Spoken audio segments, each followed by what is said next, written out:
नमस्कार विद्यार्थी मित्रों। तो कैसे हैं आप लोग? હું આશા રાખું છું કે તમે બધા મજામાં જ હશો।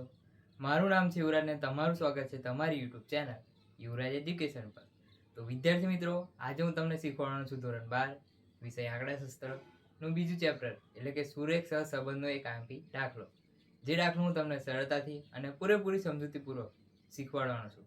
તો તમે તે દાખલો શીખવા માટે મારી સાથે બન્યા રહો આ વિડીયોમાં છેલ્લે સુધી, જેથી તમે તે દાખલો સરળતાથી અને પૂરેપૂરી સમજૂતીપૂર્વક શીખી શકો અને તેના માર્ક પાકા કરી શકો। તો ચાલો વિદ્યાર્થી મિત્રો, આપણે દાખલાની શરૂઆત કરીએ। ફરી એકવાર તમારું સ્વાગત છે નવા દાખલામાં। તો ચાલો દાખલાની શરૂઆત આપણે રકમ વાંચીને કરીએ। તો નાસ્તા બનાવતી એક સ્થાનિક ગૃહ ઉદ્યોગ કંપની દરેક નાસ્તા 100 ગ્રામના પેકેટમાં વેચે છે। એક નવા પ્રકારની વેફરની કિંમત નિર્ધારણ માટે તેના ભાવ અને માંગનો પ્રાથમિક અભ્યાસ કરતા નીચે મુજબની માહિતી મળે છે। વેફરનો ભાવ અને માંગ મળે તો આ માહિતી પરથી વેફરના ભાવ અને તેની માંગ વચ્ચેનો સહસંબંધાંક શોધો। તો અહીંયા આપણે સહસંબંધાંક શોધો છે। તો સૌપ્રથમ આપણે n બરાબર 6 એટલે કે 1 2 3 4 5 6 ટોટલ સંખ્યાઓ 6 છે, તેથી n બરાબર 6 અને x બરાબર વેફરનો ભાવ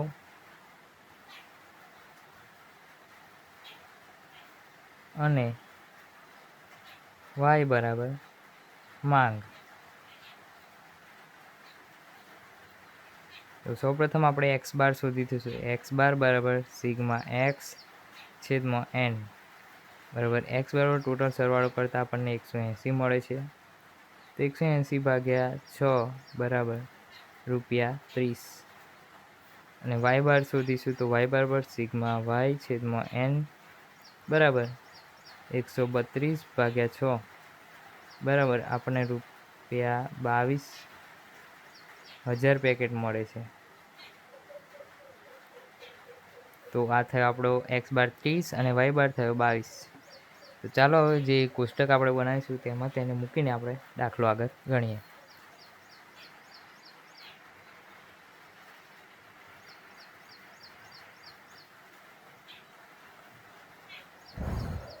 તો વેફરનો ભાવ જે x છે સૌપ્રથમ આપણને આપેલ છે 24 અને વેફરની માંગ આપેલ છે 27। તો x માઇનસ x બાર એટલે કે x જે આપણને આપેલ છે 24 માઇનસ 30 બરાબર -6 સૌપ્રથમ આપણને મળશે અને y માઇનસ y બાર એટલે 27 માઇનસ 22 એટલે આપણને 5 મળશે। તો x માઇનસ x બાર એટલે -6 ગુણ્યા 5 બરાબર -30 આપણને મળશે, કેમ કે આગળ બાદબાકી સૌપ્રથમ કરીને આપણે ગુણાકાર કરીએ છીએ એટલે 6 5 30 એટલે માઇનસ પહેલાં છે એટલે -30 આવશે। ત્યારબાદ x minus x bar square x minus x બારનો વર્ગ એટલે કે 36 અને y માઇનસ y બારનો વર્ગ સ્ક્વેર એટલે 5 5 25। ત્યારબાદ આપણને રકમ આપેલ છે 26 જે x અને 24 જે y એટલે x માઇનસ એક્સ બાર એટલે અહીંયા આપણને મળી જશે -4, અહીંયા આપણને 2। તો x minus x bar y minus y બાર બરાબર આપણને મળશે 8, 4 દુ 8 માઇનસ આવશે એટલે માઇનસ અને x માઇનસ એક્સ બારનો વર્ગ એટલે ચોખ્ખું 16 અને y માઇનસ y બારનો વર્ગ એટલે કે 4, 2 2 4। ત્યારબાદ આપણે રકમ આપેલ છે 32 અને અહીંયા આપેલ છે 22। તો અહીંયા 30 માઇનસ 32 2 અને અહીંયા 22 માઇનસ 22 બરાબર 0। તો અહીંયા x માઇનસ એક્સ બાર અને y માઇનસ y બાર બરાબર 0 જ રહેશે। x માઇનસ એક્સ બારનો સ્ક્વેર 4 મળશે અને y માઇનસ y બારનો સ્ક્વેર 0 મળશે। ત્યારબાદ આપણને રકમ આપેલ છે 33 અને 20। તો x માઇનસ એક્સ બાર તો આપણને ત્યાં મળશે 3 અને y માઇનસ y બાર બરાબર આપણને મળશે -2। 22માંથી 22 કરીશું તો x માઇનસ એક્સ બાર અને y માઇનસ y બાર બરાબર -6 મળશે, કારણ કે અહીંયા માઇનસ મળે 3 દુ 6 અને માઇનસ। ત્યારબાદ આપણને x માઇનસ એક્સ બારનો સ્ક્વેર 3 3 9 મળશે અને 2 2 4 y માઇનસ y બારનો સ્ક્વેર। ત્યારબાદ આપણને રકમ આપેલ છે 35 અને 15। અહીંયા x માઇનસ એક્સ બાર આપણને મળશે 5 અને y માઇનસ y બાર મળશે -7। તો x minus x bar Y minus Y બાર એટલે એક્સ માઇનસ એક્સ બારનો ગુણાકાર વાય માઇનસ વાય બાર સાથે કરીશું તો 5 7 35 જે આપણને માઇનસમાં મળશે. ત્યારબાદ આપણને એક્સ માઇનસ એક્સ બારનો સ્ક્વેર પાછું 25 મળી જશે અને અહીંયા વાય માઇનસ વાય બારનો સ્ક્વેર સાચું 49 આપણને મળી રહેશે. ત્યારબાદ રકમ આપણને આપેલ છે 30 અને અહીંયા આપેલ છે 24. તો 30 માઇનસ 30 0 અને 22 માઇનસ 24 એટલે 2 મળશે આપણને. 24 માઇનસ 22 પછી એક્સ માઇનસ એક્સ બાર અને વાય માઇનસ વાય બારનો ગુણાકાર કરીશું તો અહીંયા આપણને 0 જ મળશે આપણને. અહીંયા એક્સ માઇનસ એક્સ બાર 0 0 મળશે. વાય માઇનસ વાય બાર સ્ક્વેર આપણને 4 મળશે, 2 2 4.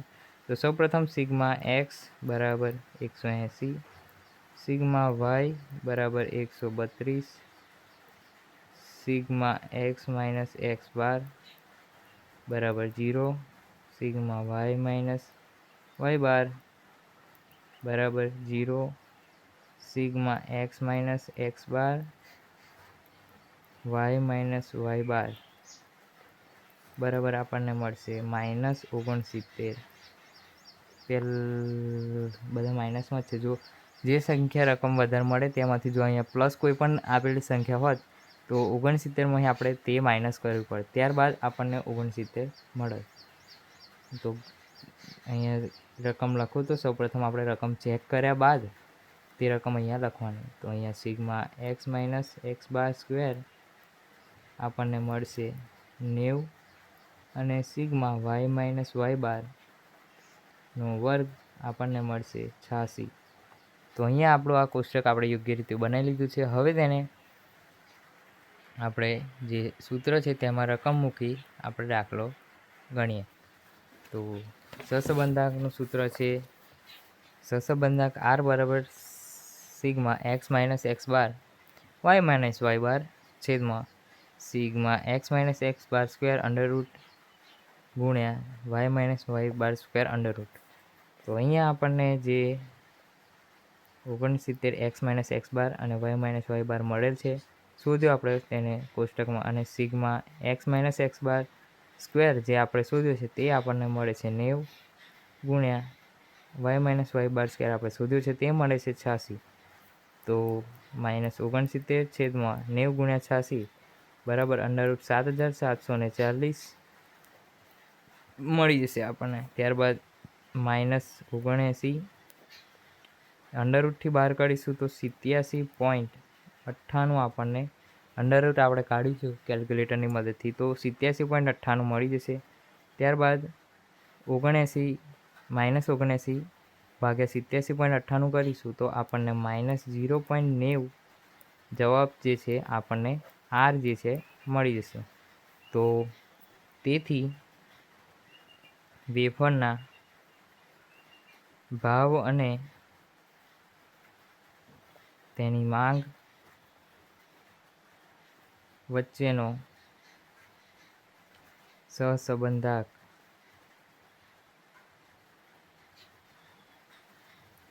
-0.90 મળશે.